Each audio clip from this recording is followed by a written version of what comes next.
Hello, everybody, and welcome back to That Real Texas Team podcast, Week 13 reaction, talking about the 23-20 win in Jacksonville. Seems like it's the only score that we can do against Jacksonville, at least as of late. Very competitive division games, but look, we got the dub in an ugly, dirty, sloppy game, and the weather wasn't sloppy. So, okay, number one, let's just how are we feeling just on the immediate? In the immediate, all right. Thank God we won. That's the first one. Thank God we won. That's because that would have hurt so bad just to lose that one. But thank God we won. I'll take a dirty W, still a W, put it in the pocket with the rest of them. Yep. But yeah, right.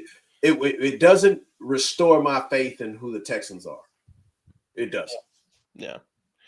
By the way, everybody, that's Mike. You can go check him out at Mass 3 Productions on YouTube. Like, subscribe, notification bell. Chris, what were your thoughts on the game? Let's, just kind of a brief overall. I agree with Mike. I'm glad we won. I honestly thought it was going to be by more. I did not. I especially once Mac Jones came in. But hey, like I said, we won, especially with the Colts winning for some reason. When I just knew the Patriots were going to beat them, but no, the Patriots. Whatever, it's fine. We still blew the Patriots out, though. Just go put that out there for them Colts fans. Okay. That's Pac-Man Freestyle, a.k.a. Chris, a.k.a. Slim Chickens. You can check him out at That's Crazy Podcast and Talk.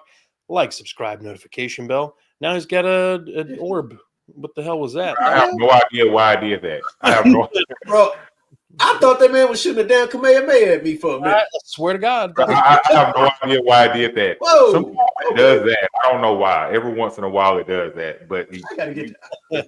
Now I gotta Curtis, try. I think we need to get that board, man. I need one of them. Yeah, I think that's what this is. Well, no, it's the you have don't you have a Mac? Yeah. Yeah. Throw your H up in your camera. It should do it. Like you have to throw both of them up, though. It should do it. Mine says, I don't know why it's not doing it. Just keep it still. Don't move. Keep it still. Shit! It's doing it in my auxiliary camera, but not in the one that's playing on. Okay, I have to look at that later. Mine's not. I'm not worried about it. But yeah, that's really weird. Yeah. My name's Curtis. You can find me on Curtis Podcast Network, host of this AFC South show. You can also hit me up on Twitter at Curtis PD Network. I guess X, whatever the hell it is nowadays. But look, let's get into this game a little bit more and talk about some of the. Well, I'm gonna get into some of the better aspects of this game first.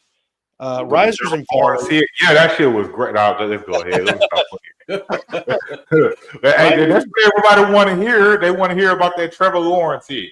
That's what everybody's happy about. We're gonna get to that. We're going to. We have a full dedicated thing. I know. I'm just being funny.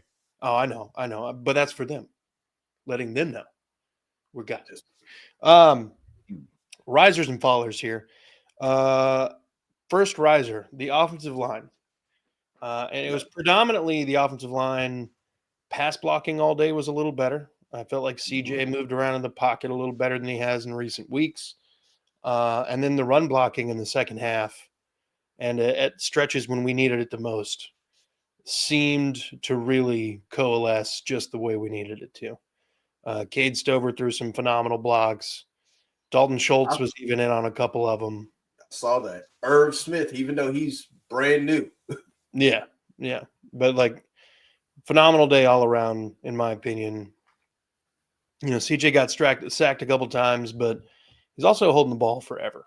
That you take a look at that Tank Dell play where he's throwing that deep ball and it just misses. It's Tank's got to basically slow down to try to get in range for this pass. And I think Darby comes up and swats it away. But Darby got lucky. Darby got lucky to hit the top of his damn helmet. Yeah. He didn't even know what a ball was. He just knew he was burnt. Realistically, I wish that CJ would take more check downs. You have Joe Mixon. He's not Saquon Barkley, but he's close enough. Yeah. Yeah. Like, He I don't But understand. why? I feel like he feels based on like how this season has gone for him. If he doesn't make like those big money throws, he'll never get the same hype he had last year. Bro, And we are paying Dalton Schultz a lot of money. yeah, And I will say, Dalton Schultz is open. He's just not 20 yards down the field. He's 7. Dalton Schultz be open, Mixon be open for the check downs. That The, a lot of the the, times be open for the check downs. Yeah. the deep pass he threw to Nico on the sideline, when Nico caught it, when they showed the instant replay, you can see all 3 tiered levels. What up? What's going on? The running back was open, Dalton Schultz was open, and so was Nico. He waited longer to hit Nico. Yeah. And that's where at least I'm going to say at least 30% of the sacks are coming from. Because CJ's waiting on something downfield to open up. It's either not happening or the line is just barely not giving him that much time. And really anything past 2.5 seconds, you're asking a lot of an offensive line. And he didn't do that last year. No. When they looked at it, at certain times the line is giving him more time this year than they did last year. But he's getting sacked more often. It sounds crazy. Now, I'm not talking about those Kenyon. Sorry, nothing to you, Kendrick. Kenyon Green. Oh my God, I missed the guy completely. Yeah. I'm talking about those ones where, hey, they're blocking 1 1,000, 2 1,000, 3 1,000, 4 1,000. There's a part in my head saying throw the goddamn ball. Yeah. CJ's holding it 5 and 6 seconds and still don't get sacked sometimes. So I know every once in a while we got to give this offensive line a break because it ain't all them. It's true. I think that's why some of the comments made by like Laramie Tunsil and Titus Howard, where it seems like they're not taking blame for anything. I think they're pissed off that they're getting a lot of blame for CJ holding the ball on some of these. Not to say that they're without blame, but because Laramie's definitely got a lot of blame to put on himself, but he's also, for whatever reason, the most penalty prone person in the NFL this year. Shit's crazy. Yeah. But the thing about it, as much as I hate to say it, I paid attention to PFF for a minute. Laramie and Titus are not even in the lower tier ranked of tackles. They're both pretty high. Laramie, for his pass blocking and even some of his run blocking, he's like top 10. Yeah. Titus is right outside the top 10. So these guys are doing a decent job. At least the tackles are. So, yeah, I can see why they might get a little offended, even though Titus still got – at some point this offseason, somebody's going to put a mic in front of him. He's got to explain that strip shit. Yeah, that needs to be – there needs to be – That's got to – like, I love Titus Howard as a football player and a personality and an athlete. But, bro, you got to tell me what you were thinking on that. Yeah. Some explaining. Yeah, that's that concussion type stuff. Yeah, that's that CT Izzle. Let's go with another riser here, John Mechie. Again, this week it wasn't necessarily flashy shit, but Mechie was there when you needed him to be. He was a safe dump off valve. Hell, he had that one first down catch where he caught the pass, like kind of rolled a little bit, and nobody touched him, and he's like, "Oh yeah, this was college," and got up and ran. And that was sick. That was sick. I like his inclusion in the offense. He seems so much more comfortable every week. I'm very glad he's on this team. Now, I want to ask y'all guys, have y'all noticed that he's picking up a little bit of what Diggs routes? Nobody was running these routes. You didn't give him the Tank because Tank didn't really have the body size to protect for it. But those are the routes he's running, those quick comebacks, those quick slants, those ones that Diggs was running all year, and he was open. Yeah. Mechie's been getting open in that. When they try running him on the outside and he's trying to run go routes, yeah, it doesn't look as great. Yeah. I never would have thought of Mechie as a possession receiver, but maybe that's his strong point. Yeah. Yeah. Maybe that's why they kept him. But and as far as like those things go, and I know he's not on like the risers or followers list, but like that's okay. So like I'm gonna use like Tank Dell as a as as a as a as an example here. Actually, I want to ask you guys a question that just kind of popped up in my mind that I was thinking about like yesterday. As far as what is Tank Dell, what do you guys classify Tank Dell as? I know I'm going a little off subject, but just real quick because he's not even in the list. What do you guys classify him as far as the team goes? Like, do you? What is his I know he's not wide receiver one, Oh, and but the reason I say is this: I know when Nico was gone last year, he was like wide receiver one. It felt like we would have had like a 1A, 1B. Diggs came in and he took that out of the equation. And I still feel like even though he's had a big game here or there, that we have not seen the Tank Dell from last year. If that makes sense. yeah. I think personally with it, it's still a thing of he's not 100% from his injury.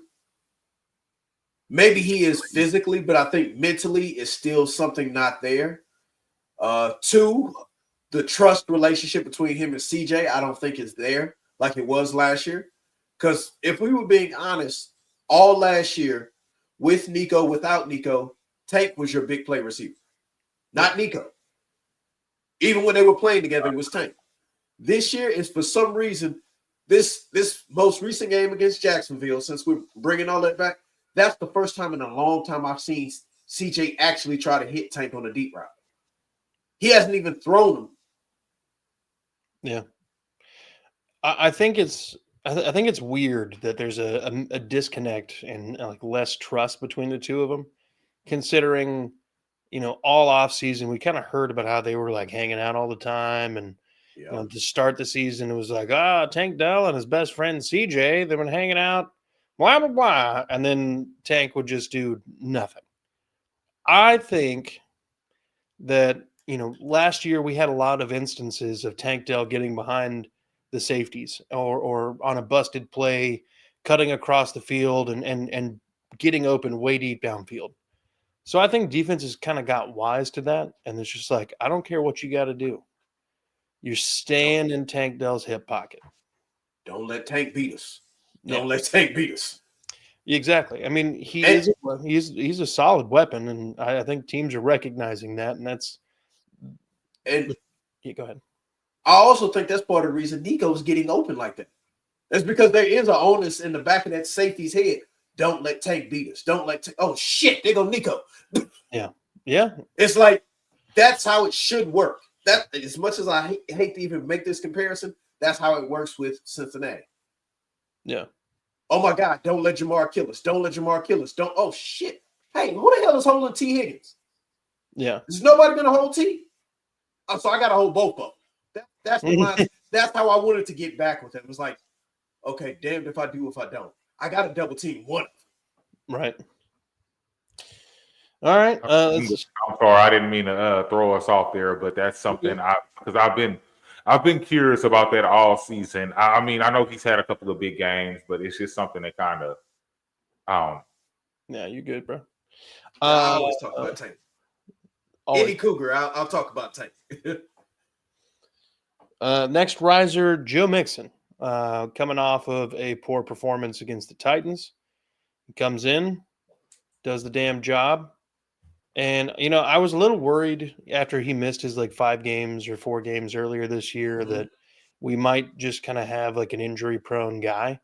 And, I'm knocking on some wood here, but, it doesn't seem like that's what we've got. It just seems like he got that tackle really fucked him up. And now he kind of seems a little like he's melting out. I thought we got tricked for a minute. I really did. Yeah. I thought we had paid for an older running back that didn't have much left.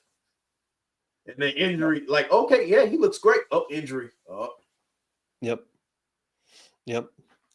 DeGrimlin says Robert Woods blocking showed up at a good time. Yeah, Yes, I sir. mean he's been doing some solid blocking all year. He actually had a really solid block on that Nico touchdown against the Cowboys that was called back, and then Laramie was the reason that was called back. But Dumbass. that's why Robert Woods is on this team. It's not because he's a phenomenal wide receiver at this stage of the game in his career. It's because he can Solid. block well and he can get you 6 yards every time you throw him the ball, guaranteed. Model of consistency, you could say. But Joe Mixon, I mean, he's a dog. The dude's got the fucking fight of a lifetime in him. Every time he gets on the field, I wonder if he's just like in his head got the Rocky music going on. Yeah. You know, Yeah. It's the either that or that Eminem. What was the you got one shot? oh yeah, That's how he runs. Because yeah. Oh god. I want to know what's on his playlist. Yeah. Chris, thoughts on Joe Mixon? What thing I want to ask both of you guys. Sometimes don't it look like Joe Mixon is still hurt?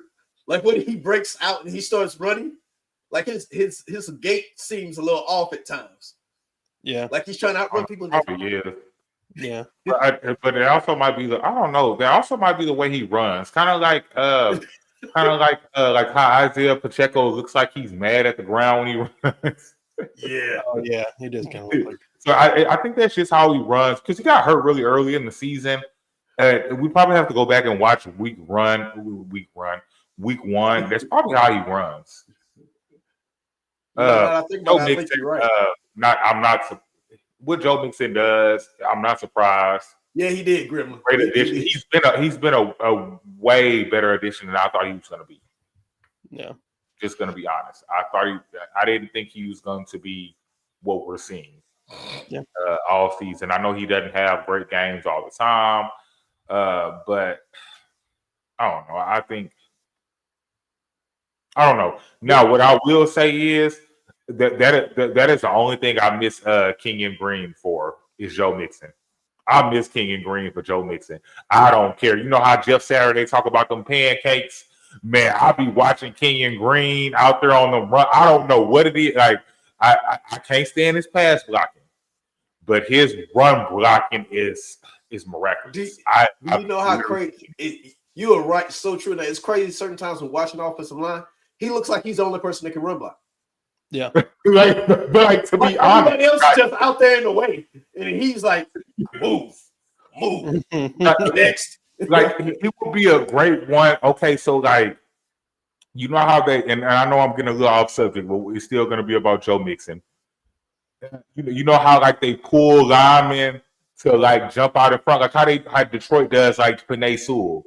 Kenyon Green is perfect for something like that, and that's something I think because he's not going to go anywhere. We're not going to act like he's going anywhere. He's not going. I was about to say, as much as you hate this, we might all hate to say he'll be back next year.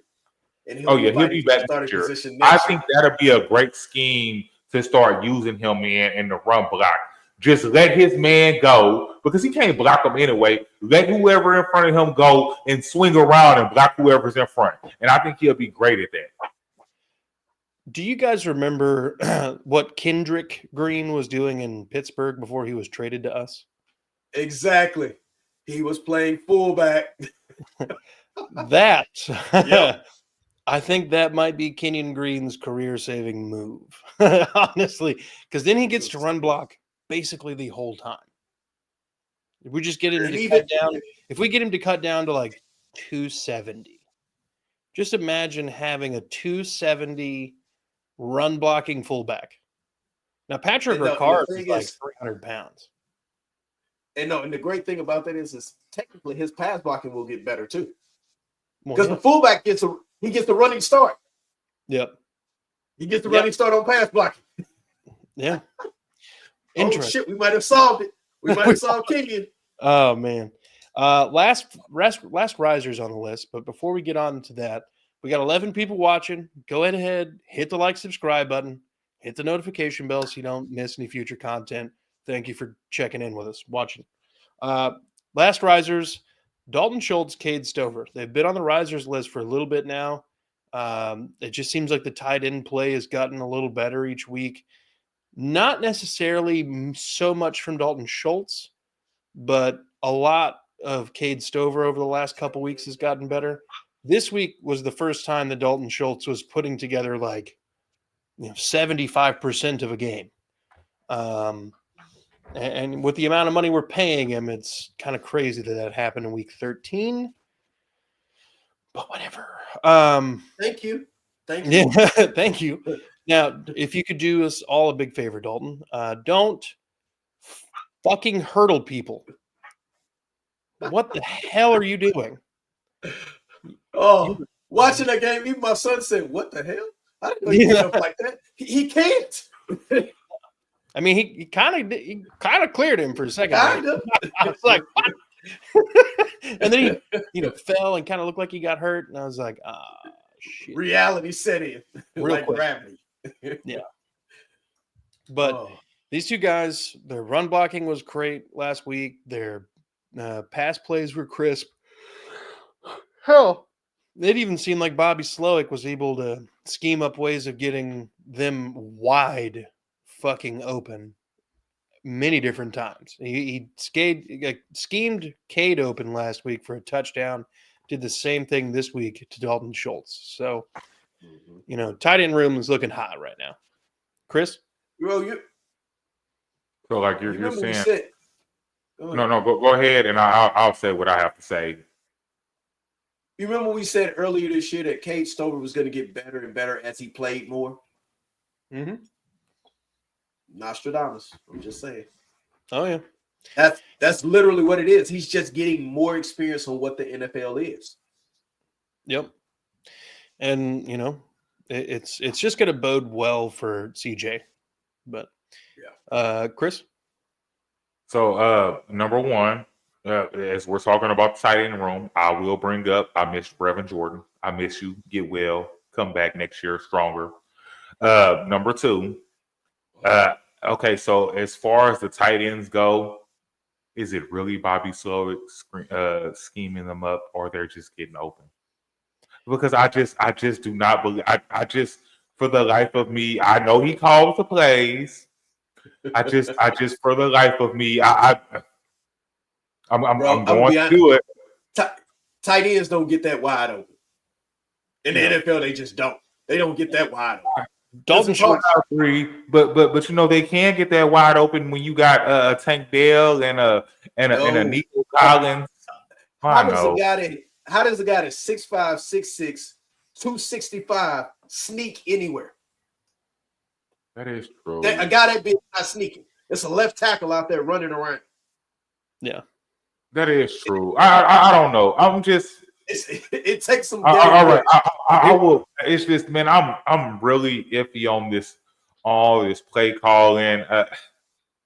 Man, I wish that CJ had more control on the line, but that's besides the point. But the tight ends, I do think the tight end play is getting better. I expected way more from Dalton Schultz all season, but I also thought that Brevin Jordan had a lot to do with that, and the CJ surprise. Like, nobody expected CJ to be what he was, and if a QB runs into a wall, who do you blame, the QB or the wall? I'm blaming the QB. We're gonna get there. He's definitely. I gotta blame the QB. I got to. We're gonna get there. Look, yeah, we'll get there. We're gonna get there. Yeah, no, but like I said, that touchdown play for Dalton Schultz where there's literally not anybody around him for like 15, 20 yards. That's either completely busted coverage, or they schemed him to just kind of leak out, and nobody had him. Okay, so like there you go, the Cade Stover catch. The Cade Stover catch. That's exactly what he did. He hesitated like he was blocking, and then just wheeled out. That's a play call. Yeah. And they completely forgot about him because of that. That is scheming your tight end open. And CJ knew he was going to be open because he didn't even look at him. He said, Hunt took 2 steps back and just wheeled over there and threw the ball to him. He knew he was going to be open, which means that's part of the play call. Okay, Bobby Slowick has 2 plays in this playbook that works. Oh no, 3. 3. We can't I'm gonna forget say he has part of Kyle Shanahan's playbook.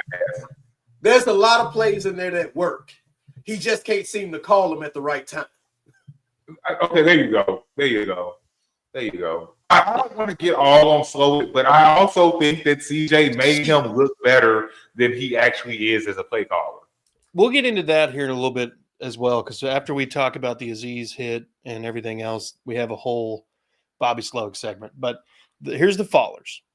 The secondary, everybody there not named Derek Stingley or Kamari Lassiter. And Lassiter had some plays that were, not so great either. So like what the hell are you doing? Exactly. But Jimmy Ward getting hurt, it's kind of funny. Jimmy Ward all season has been hitting people and hurting them. And this week it happened to him.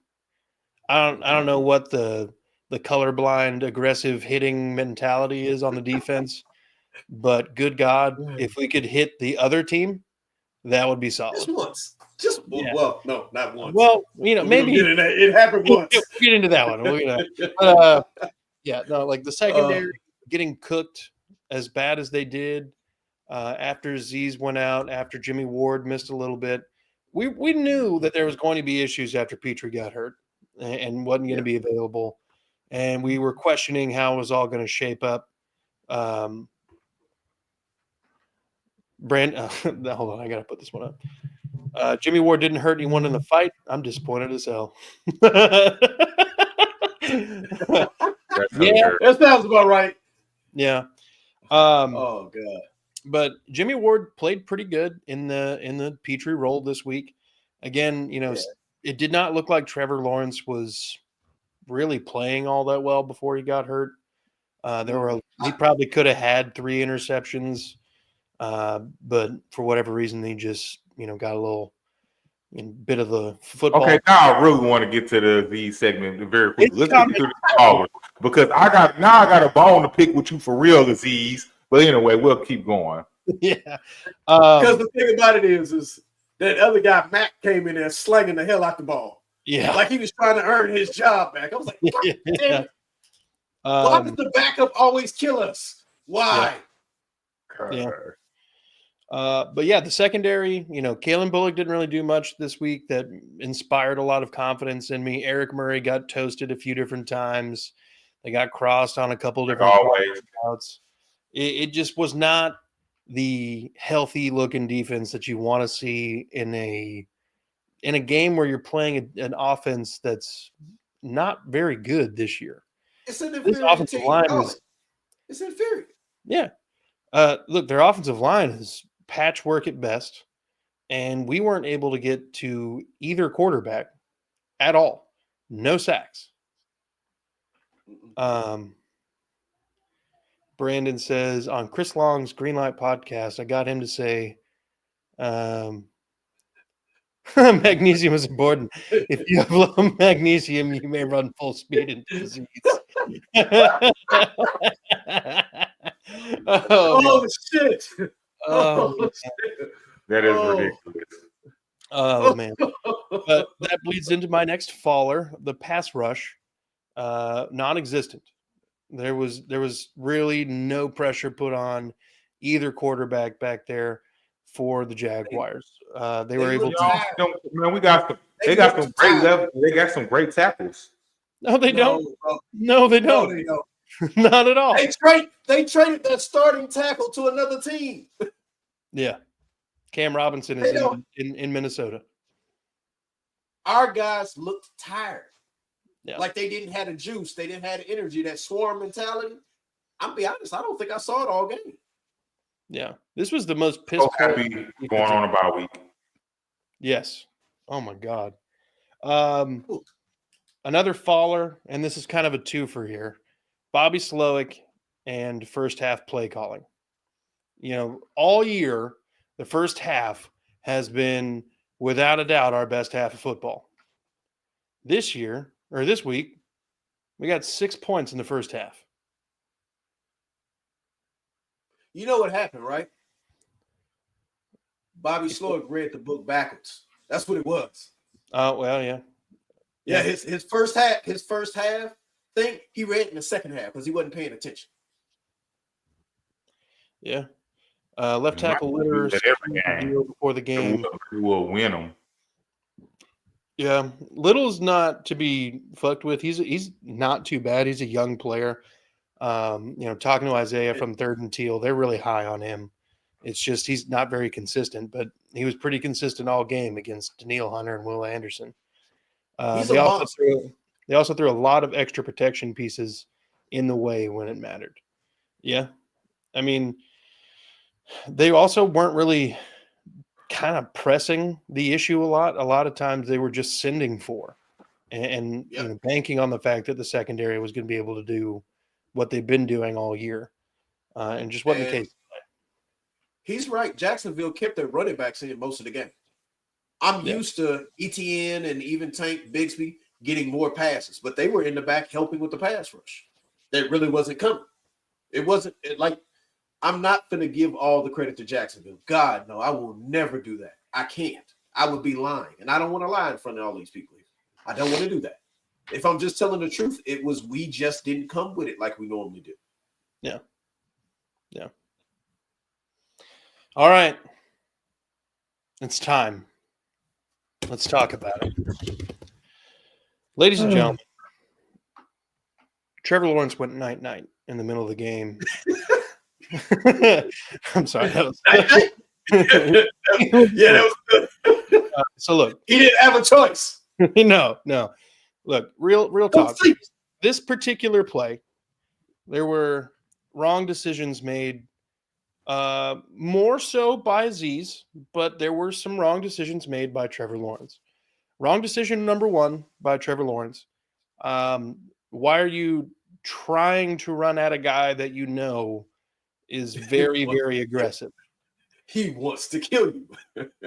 2, we're rolling and running and we're going to slide. Why does this feel familiar? Oh, that's the same way he got hurt last time. That's the same way he hurt his shoulder the last time. Well, Brandon says, worst part was when Lawrence woke up and realized he was still a Jaguar. Somebody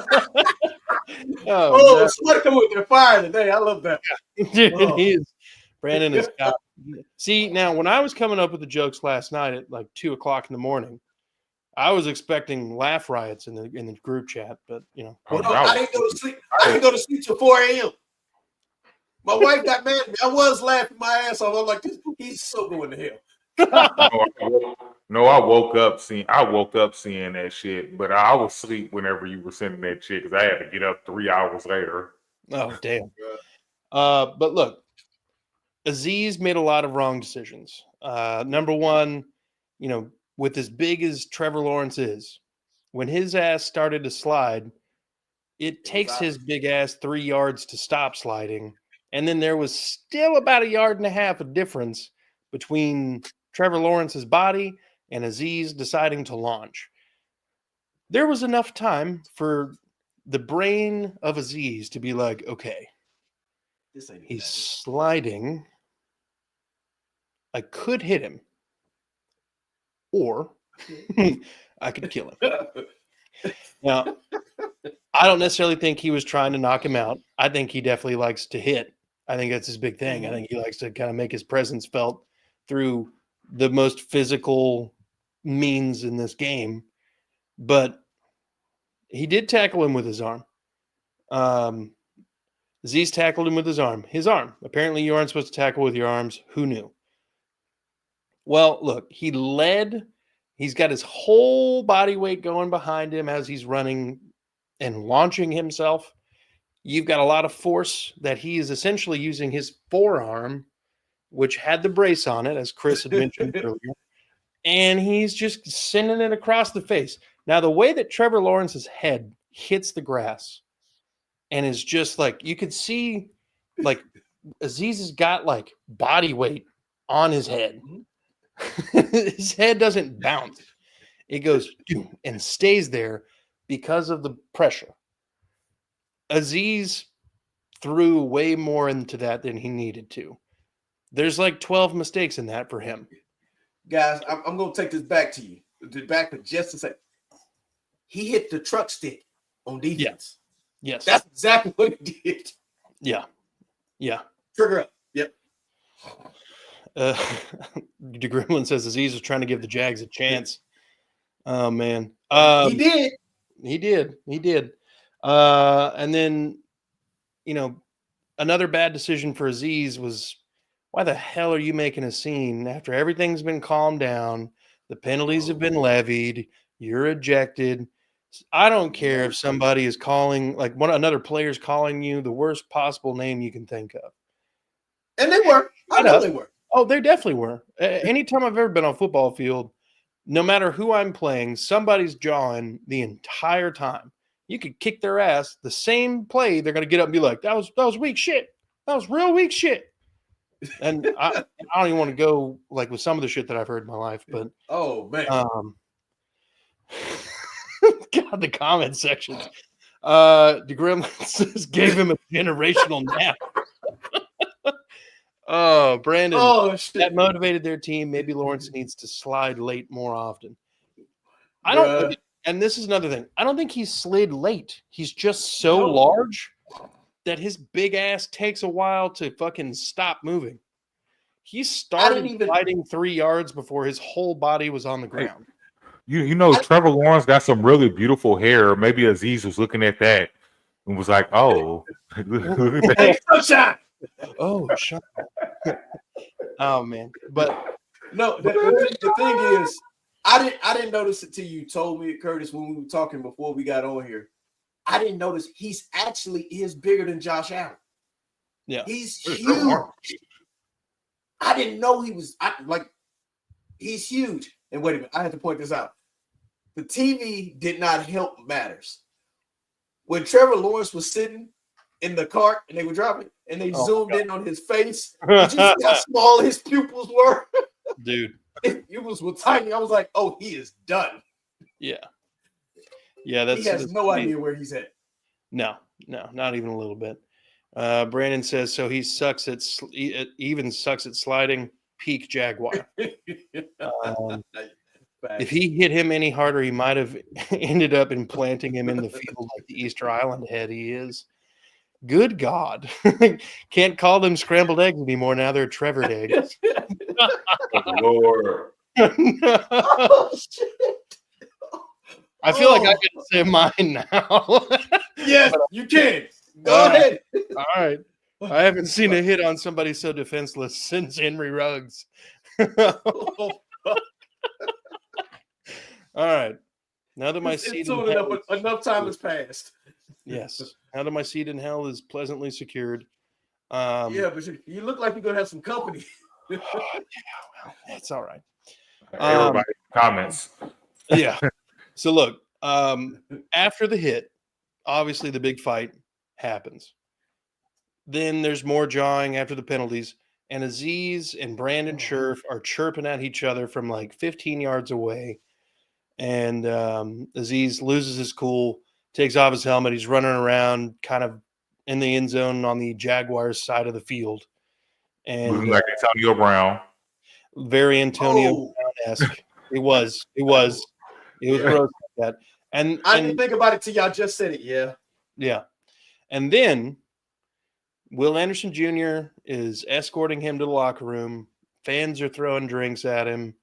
Will Anderson Jr. is hit by drinks and food, and so is Aziz, and they're calling him all the names in the book, and they're calling because he's got Free Palestine cleats on. They're making it a racial thing. There's even Jaguars fans out here doxing this man for a football game. Look, He did some dirty things on the football field. It's still a game at the end of the day. He's not the first. He's not a political candidate. Jaguar fans, y'all better be happy that he knocked Trevor Lawrence out. That's the only reason y'all had a chance at winning the game. Just going to throw that out there. No, I mean, you're not wrong because, again, Trevor Lawrence was not looking too good. I don't know that he was healthy enough to actually be playing out there, but I think that he wanted to be out there more than anything. Aziz hit someone before the whistle. Bad. Jaguars blindside people after the whistle. Apparently good. Nice job, league. Yeah, there was a lot of dirtiness in this game. Look, this is a rivalry, just like every other rivalry game in the AFC South. We hate each other. And I just thought about something. We'll probably hear it come out later that Brandon Sheriff said something to Aziz that was really, really off color. That's the term I'm going to use right now, because Aziz is, even though he's a type of guy that likes to hit people and stuff like that, he's normally pretty calm and level-headed. Even when he threw the punch in Chicago, it didn't look like it was an angry punch. It looked like caught you slipping. It was just it wasn't an angry. Yeah, it wasn't an angry moment. But the fact that he was walking off, he was leaving, and something was said, and it flipped the switch. He looked angrier then than he did when he was over on that sideline trapped by everybody. Yeah. Well, he did. And I'm going to defend all the Jaguars who, jumped on him after the hit. If your team is not defending your quarterback like that, it's not a team you want to be a part of. It's just not. So, I'm going to commend the Jags for that. There are some people who maybe shouldn't have been involved in it, but after that was said and done, that should have been the end of it. It wasn't. And then, Stroud does, or not Stroud. Sorry, I'm looking at a comment over here. And then Aziz loses his cool. At the end of the day, Aziz has got to be better than that. D'Amico's got to have a little bit more of like, hey, man, shut the hell up. Realize you just got ejected. Get the hell out of here. We'll see you later in the locker room. Yeah. I'm reading that comment. Okay, so it has to be above the knee, but it cannot be in the head and neck area. And that's what they're saying here as far as that goes. I understand it. I think, so look, I'm not mad about the hit at all. I am mad and not mad at the same time, because I'm going to give my 2 cents about the hit. Number one, I understand the rules. I understand why he was thrown out. And I also said that we also got to remember, Texans fans, the exact same hit happens to CJ. We're going to be saying everything that the Jaguars are saying. Now, back to what I'm saying. I still ain't mad about the hit. I'm not mad about that shit at all. Whatever about how it went. I know how they're portrayed with the launching, because what they're saying is that he launched. He's using the arm with the brace. There's a lot of things that they're saying, which I understand completely. Still not mad about it. People can cry about it all. They haven't told a lie yet. They haven't. Now, this is my issue I have with this hit, Aziz. I have a bunch of issues with this hit that does not have much to do with Trevor Lawrence. Trevor Lawrence, I hope you're okay. By the way, I don't wish no ill against nobody, because you really want to know Trevor Lawrence. I want you to keep playing. I'm very upset. I wanted Trevor Lawrence to keep playing.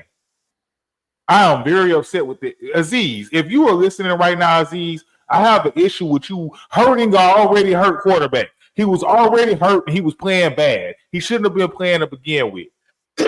and then you done brought a motivated Mac Jones in there to come in and look like the second coming of Tom Brady or something. I don't know, because they started out running the ball, and then Mac Jones just he picked up like some New England, his first year in New England roots, and started looking pretty good for a good little while, and damn near beat us. So I really have an issue with that, because I think we had 2 score predictions. I had a score prediction with Trevor Lawrence playing, with him starting and obviously finishing the game. And I had one with Mac Jones. Well, those got flip-flopped with Trevor Lawrence getting hurt. If Trevor Lawrence would have played the whole game, I think we would have had the score prediction that I had for Mac Jones. Yeah. That is what I really think. I honestly and truly think that as bad as Trevor Lawrence was playing, because he's obviously hurt. Y'all know how bad Trevor Lawrence plays when he's hurt. Yep. He goes out there with this. That's why I give Trevor Lawrence all the respect. Even though he don't need to be out there, he goes out there and plays hurt. He hurts his team. He hurts his team. No, I think he should sit out, because he's only missed like 6 games in his career. Yeah, that's why they paid him all that money. For that nonsense. But Aziz, I have a real issue with you hurting Trevor Lawrence because he wasn't playing good. You should have just left him alone and let him throw a couple of interceptions, and we'd have won big, and you would have got to stay in the game. But I digress. Aziz. I still, I like the 1990s hit, but Aziz, come on, man. Yeah. Like I said, we discussed it before here. And Curtis, you already know, I told you before, Ronnie Lott's one of my favorite football players of all time. There's a part of me that got my juices going with that. But then I was also like, yeah, that man gonna be done for a couple weeks. Yeah, we were talking about that before too, Brandon. The league is like, first of all, Tua is very excited to not having to be playing. There's no way he plays Miami. He literally probably saw that hit on Trevor Lawrence and like just as a reflex. But if Aziz is back for the Chiefs games, Mahomes better not fake slide. Damn, Mahomes' wife will be mourning a loss. I love that fear. I want to put some fear in it. Yeah. Let's before I get into the punishment there, what we think the punishment could be. Let's reflect on our predictions real quick. Eric said if Mac Jones 17-14 Houston, if T-Law 28-24 Jacksonville. Chris said if Mac Jones 24-10 Houston, if T-Law 24-21 Houston. I said 23-13 Houston, and Mike said 35-13 Houston. So I actually did. Like I said, I actually did win because I was the closest because Trevor Lawrence did start. That was with Trevor Lawrence starting. Like I said, we had nobody. We didn't say who was finishing. Yeah, we got to start doing him like Anthony Richardson. It's 50-50. He might finish the game. Part of the whole reason that is Tua Lawrence. Yeah. Facts, Brandon. They just said Tua Lawrence should have stopped at the red line. So look, punishment wise, what do we think is going to happen? Do you think he gets any time served for the ejection because he basically missed an entire half of football? No. What I think the aftermath is what's really going to do it. I think if he hits him, and he just leaves the game because he knows because the thing about it is I understand, like I ain't mad about the hit, but Aziz Aziz got hit in the back, and it was a division thing, and him getting a little too crunk. That's what's going to give him the suspension. I don't think the hit is what's going to give him the suspension. I think it's going to be the extra.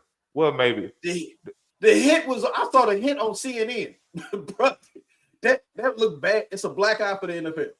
They said they're trying to make the sport safer, and then the brawl after. It's gonna. There's no way. Time served ain't happening. Okay. Oh yeah. It's time served is not happening. I told you. I Gotta have Aziz or Petrie. Can't have both thumpers out. Well, we shit out of luck this week. After the bye, I mean, Petrie. How long is Petrie supposed to be out? You don't blame the card. They just say she said you should pay. Okay. This is hilarious. Okay. Yeah. Yeah. No, the thing about it is I think they're gonna make an example of him. As much as I hate to say it, and I don't even want to say it out loud because it's gonna make my stomach hurt. There's a chance he may not play anymore this season. And I mean, no, it won't be that bad. I don't think it's going to be any more than 2 games. I think one. I honestly think it's going to be one. We have Miami after the bye. Miami after the bye. Okay, so like they're going to make sure he misses the Tua game. They're going to make sure he misses the Tua game for sure. And then what we have, Lamar Jackson. I don't think they're scared to let Lamar Jackson go after him. Let Derrick Henry run into him a couple of times. No, bro, they got King Mahomes before that game. No, Mahomes is after, isn't it? No, it goes Miami on the 15th, Kansas City on the 20th. My bad. I got those backwards. And then Baltimore on Christmas. That's why I say. Yeah, we do play Baltimore on Christmas. They're going to protect Mr. Mahomes. Yeah. I'm actually one of those people starting to believe that the NFL is rigged for them to win. Because some of this shit is crazy. Oh, my bad. I had them backwards. Oh, you're good. You're good. He said, Brandon says maybe time wasn't served, but something sure the hell was. Finns, Chiefs, Ravens, Titans. Yep. And we're going to get into that. Okay, well, yeah, 2 games in. I'm Yeah. gonna go with 2 games. He'll be back for Baltimore. He better be he'll be back for Baltimore. The only reason I think they let him back for Baltimore is that's their big nationally televised game on Netflix and all of this. They don't want to neuter the Texans even more by not having their middle. Huh? I'm really kind of upset with that. I don't even want to watch it. For what? Are we really going to be able to see this game? Are you talking about the spinning wheel of death? I'm not talking. I want to see the game. Is there going to be another way I can watch this? Because I don't think I want to watch this on Netflix. I don't think so. Everybody else got to get out. I do not want to talk about Christian Harris. I want to talk about somebody who we thought was going to be back 4 weeks ago. I do not want to talk about Christian Harris at all. It's much as outside. It's going to be crazy. But you do know that's how the Texans have sort of worked. Yeah. We lost, what's his face? Mario Edwards, and Nico Archer came back. I'm like, yeah. Aziz bro, if Aziz gets away without being suspended a game, you do know his fine might be $200K. His fine is going to be absurd. Yeah. Yeah, there's no way. We'll probably find out about it tomorrow. Let's go ahead and pivot. Let's go ahead and pivot. I want to take a second real quick. We got 16 people in here watching. Go ahead, like, subscribe. We're trying to grow the channel. We're at 248 the time this live stream started. So please hit the buttons. Please hit the buttons. Brandon says we can crowdfund it. That'd be nice. Let's pivot and talk about Bobby Slowick, and not necessarily what we're expecting out of him going forward. Let's talk about Bobby Slowick as if we are DeMeco Ryans in the bye week. If you're DeMeco Ryans and Bobby Slowick is your offensive coordinator, what are you talking about with him? What points are you trying to get across to Bobby Slowick? I got this. Let me start on this one, please. Go ahead. I'm gonna treat this like a business thing.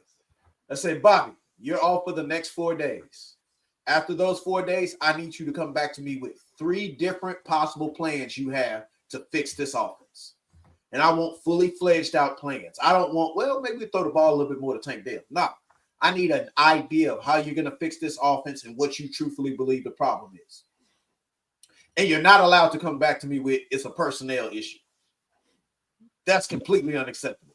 Personnel issue is not going to be something you're allowed to say because a personnel issue is going to have you fired. No, DeGrimlin. Stroud did not get this much outrage after Quinnen Williams and Scruggs bounced him. No. And that was something we talked about before the pod. The outrage is it's basically just because the hit was so awkward, I guess, that the hit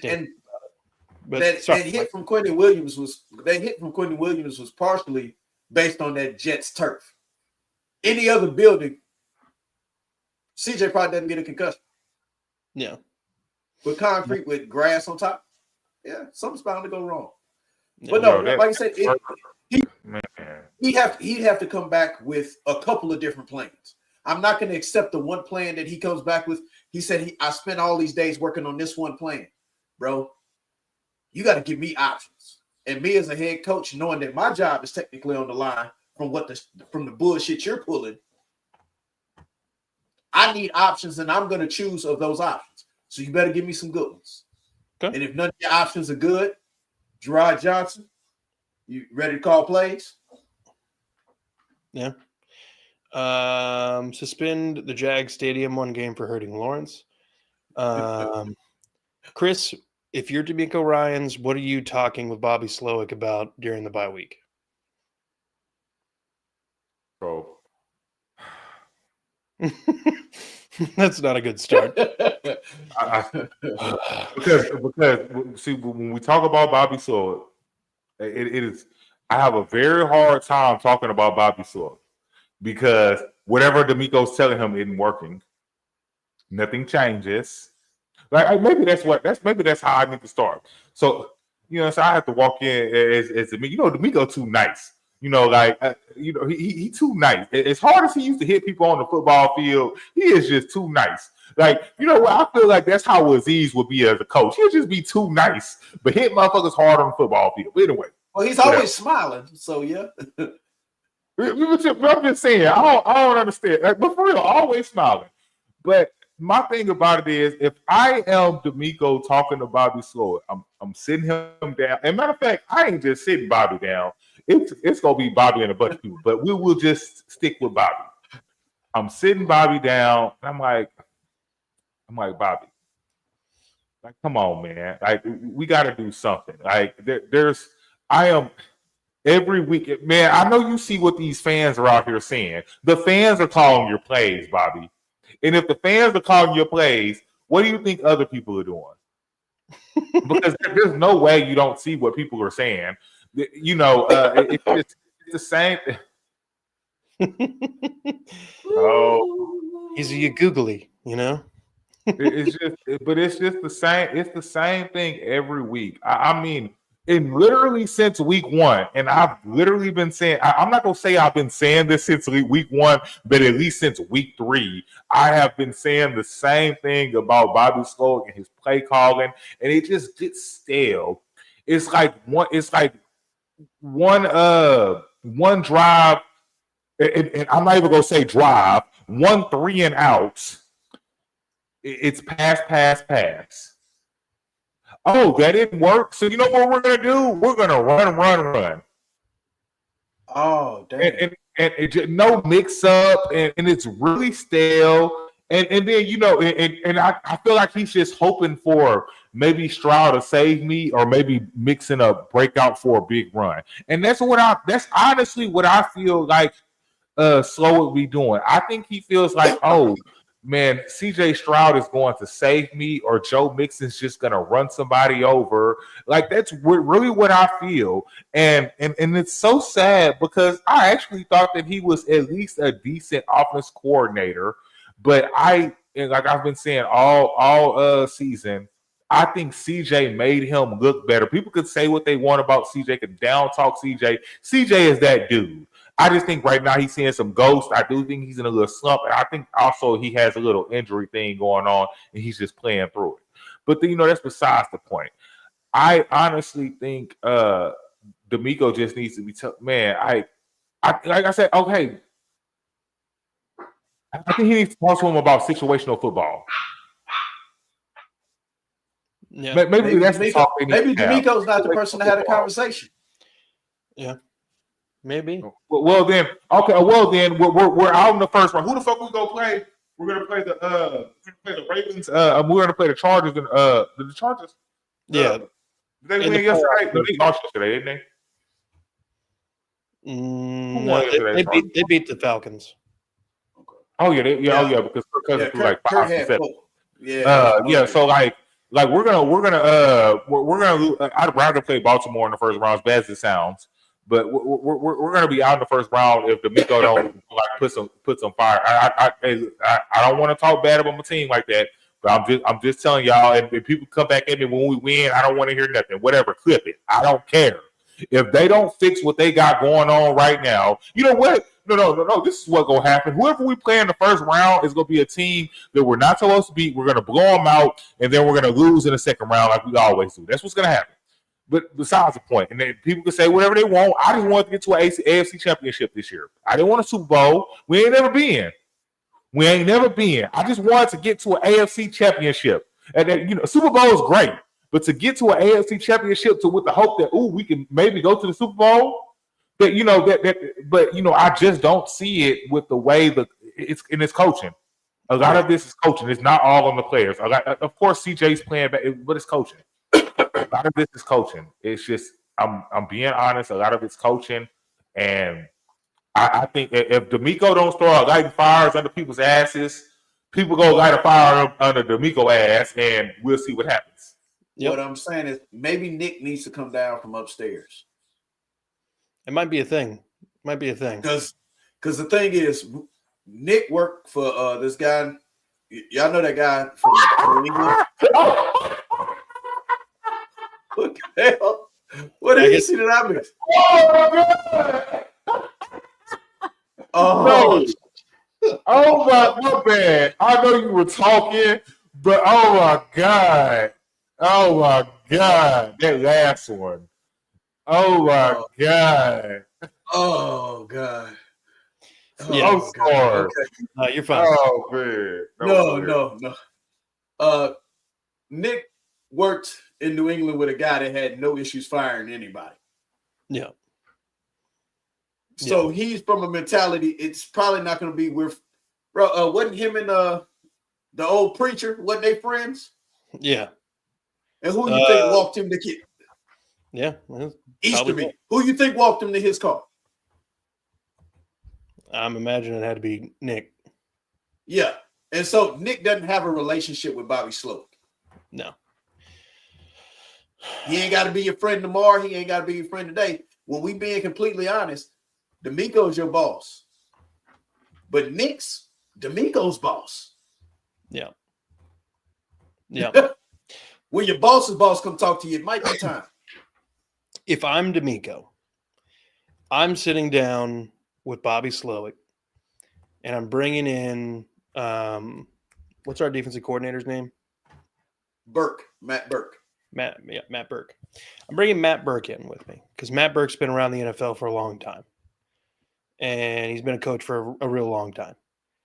He's a great defensive mind, and I'm going to be like, all right, I'm D'Amico. I'm good cop. Burke is about to be bad cop. So we're going to have a coordinated plan of attack. I'm going to be like, all right, we can run the ball pretty successfully most of the time. Most of the time. Not against great defensive lines, but most of the time this season when we've played teams that are not that great on defense, we've been able to kind of do whatever the hell we wanted to. It hadn't always been the prettiest means of getting there, but, you know, Joe Mixon's had some fucking games this year. Gremlin says, you got to be bad cop and worse cop. Yeah, maybe. Yeah. But I think D'Amico, I don't think he has a bad cop. I don't think he's got a bad cop. That's the whole issue. He's always smiling. Exactly. So if I'm sitting down with Bobby Slowick and I've got Matt Burke in the room, I'm not going to give him 4 days to come up with something. I'm like, we're going to stay here tonight and we're going to work some shit out. If by the end of tonight we haven't worked some shit out, you need to start packing. Because we're going to have to figure something out down this final stretch of games here, not only to save Bobby's job, not only to save his hopes of being a head coach. You've got to get everybody on the same page, or everybody's in danger of losing their jobs. Mm-hmm. You're in danger of ruining a second overall draft pick. You're in danger of ruining the opportunity of, you know, what everybody's always hyped about drafting a quarterback and then building around him while he's on the rookie contract. We're looking at squandering that opportunity because for whatever reason, Bobby Slowick is creating an offense so stagnant, you're worried about algae building up on CJ Stroud. Like, it's gross. Brandon says, oh, yeah, I said it before. D'Amico's good cop, but the OCDC got to be bad cop to his good cop. Yeah, I mean, you got to have somebody in there to kind of balance everything out. But look, they're not going to fire Bobby Slowick. It's just not something the Texans do. Not right now. Now, if he goes out here and lays a fat egg against 3 eggs, because I think they'll give him one more egg this year. We won't as fans, but I think the team will. I don't look. If an egg to me isn't losing the game. An egg to me is just an offense looking completely inept at times, stretches at a time. If they lose any of the next 3 games, Miami, Kansas City, and Baltimore, and the games are all highly competitive, and CJ's looking like last year's CJ, or Some combination of a healthy run game plus CJ Stroud doing well, nobody's going to be pissed. Nope. We're going to be upset that we lost the games, but the offense is looking more potent and more put together than it has all season. That's something we've been waiting on the entire time. If that doesn't happen, I could see one game. If they just look flat against the Dolphins coming out of a bye week, I'd firing. I don't know why you would even entertain the idea of giving him another opportunity. You gave him 2 weeks to come up with a game plan to stop the most fragile quarterback in the league. I didn't even think about it like that. You're very correct. Yep. Yeah. To stop or to outpace the most fragile quarterback in the league, not stop him. He's not on defense. That's D'Amico's job. But something's got to give. And, there's a world where Bobby Slowick turns the corner in this bye week. And the final 4 games here, the offense clicks. It clicks a little bit in the playoffs. And he ends up keeping his job through the offseason based on what happened there at the end of the season. It's a very real world we live in. Finding offensive minds willing to change teams is hard now. Yeah. Because offensive minds are now they're not leaving their team to go be an offensive coordinator. They're leaving the team to go head coach. Yeah. That's what everybody wants is the next young offensive mind. Yep. And, we've kind of been tap dancing all around this final topic, and after this, we'll wrap it up. But the final stretch here, starting with this bye week, week 14, home against Miami, at Kansas City, home against Baltimore, at Tennessee. I really believe that, I think we have a really decent shot at beating the Dolphins. I think we have a really decent shot at beating the Titans. That's not a shot. I mean, we should have beat them the first time. Yeah. And I think we can beat Kansas City. Kansas City has proven that they're very flawed and they're finding ways to win games late. They have a lot of the same issues that we have. Hell, if you look at Patrick Mahomes' numbers and you look at CJ Stroud's numbers, they're eerily similar. Yeah. So I think that game's going to be a little closer than we think it is, at this moment. Dude, oh my God. That's so crazy, famous James. I'm sorry. I was reading the comments and I had to go check ESPN. Sorry. Oh, you're good.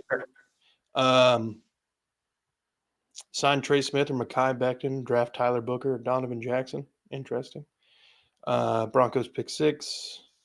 Jameis going to do what James going to do. Chiefs almost lost to the Panthers, and Raiders lost to the Bills, which we beat. Yeah. I mean, look, we've beaten good teams. We've lost a couple 2-win teams, but being completely honest, did we think that this was like early in the year, we would have been like, bro, we're going to get maybe Miami we might get, but we probably going to lose to Kansas City and Baltimore. Then we're going to beat the Titans. That's what everybody thought. Yeah. I'm looking at this schedule and looking at how I've seen Baltimore play this year, Kansas City and Miami, and them lowly ass Titans. Yeah. We can win all 4 of these damn games. And that's not me thinking as a homer. Well, let's just remember, a certain somebody who we're not going to talk about, who may or may not be coming back sometime soon from injury, had his career game against one Mr. Derrick Henry and etched his name in the history book as Derrick Henry's the only player to ever have 20 touches in a game and 10 yards. And that being number 48, Christian Harris. If they can... Does he still play football? Hell, I don't know. With or without Christian Harris, that needs to be what they do to Baltimore without a shadow of a doubt. Mm-hmm. Now, the big bugaboo with that is the Ravens' offensive line was infinitely better than the Titans' offensive line last season. So it's going to be a lot taller of an order, but whatever. Let's see. Chiefs almost lost to the Bengals. You know what? And while we're talking about this stretch, okay, so like that's another thing. Bobby, if look here, even if we lose, like you said, I'm gonna focus on the Ravens game here. Even if we lose to the Ravens, it better be a close game. It better be I don't know, some ugly score like 40-38. Some really ugly score. And the only reason I say that is because the Ravens have no secondary. Bobby, if you can't do nothing against the Ravens secondary, they're bad. Their defense is bad this year. Can't do nothing against them, got a problem. I'm gonna tell you this. I'm gonna make Lamar beat me with his arm. Yeah. The games where Lamar has looked his best are the games where Derrick Henry is running the hell out of the ball, and Lamar doesn't have to throw a whole hell of a lot, but he'll still end up throwing those little 5-10 yard touchdown passes to whoever in the red zone. That's why a lot of his play. A lot of his play. I don't think Lamar can be stopped, but I think he can be. I don't know, bro. You must ain't watched none of the playoffs with Lamar. Well, that's just the playoffs. We're talking about regular season Lamar, though. Bro, regular season Lamar. The first game we played last season, Lamar didn't look good. The second game we played against him in the playoffs, he didn't look great then. Yeah. He kind of turned up at the end, second half. But you see, Bobby, that's how you have a second half game plan. The Ravens had a second half game plan and beat us at the end. You know, like, whatever. We got anything else? Because like I gotta go to bed and I gotta get up to work like 5 in the morning and like just. Yeah, that's fair. Look. We got 21 people in here right now. If you're not already subscribed, go ahead, hit the like, subscribe button, and hit the notification bell so the next time we go live or drop a video, you don't miss out. Down here at the bottom, go check out That Crazy Podcast and Talk. Support our main man, Chris, a.k.a. Pac-Man Freestyle, a.k.a. Slim Chickens. And then up here at the top right, Mike. Go support him at Mass 3 Productions all across social medias. Like, subscribe, notification bells on all of his content across the social medias, specifically YouTube, though. Do that. Sure. Do the same thing here because we're trying to grow. We're trying to get in front of more Texans fans. Let's get this last comment before we get out of here. DeGrimlin says, Texans don't adjust for second halves. No team does. Yeah. Well, that's pretty well sums it up. But, folks, I want to thank you all for taking time out of your evening to come on and talk Texans ball with me. I want to thank you guys for watching and commenting. DeGrimlin, Brandon, thank you for blowing up the chat. You guys were hilarious tonight. I can't wait to have you back. And why don't you guys comment on the non-live videos? What the hell? Yeah, come see. Come talk a little shit with us. Yeah, for real. Yeah. Come on, man. We love it. We want to hear it. Make sure you like and subscribe. Does this shit work? Or is it wrong? Judy set a record. What was the record? Oh, shit. I ain't watched none of this game. Okay. Oh, no, this game was incredible. I wasn't watching it either, but I'm just saying. The Gremlin. Where's non-live? We have, pre-recorded podcasts that we drop. Every week. Yeah. Be on the lookout. There'll probably be another one this week. Yeah. I mean, not everything we do is live. But it is fun when we do live. It is fun. Oh, my wife was going to be so mad at me. I was supposed to call her. I'm going to fucking sleep. You're good, bro. Bro, get out of here. I'm dealing with the same issues. Love Thank you, guys. Everybody, have a great night. Go Texans. We need to heal up. H is up. Yeah. H-Town, stand up. All right, y'all. Go Texans. All right. Go Texans. Peace.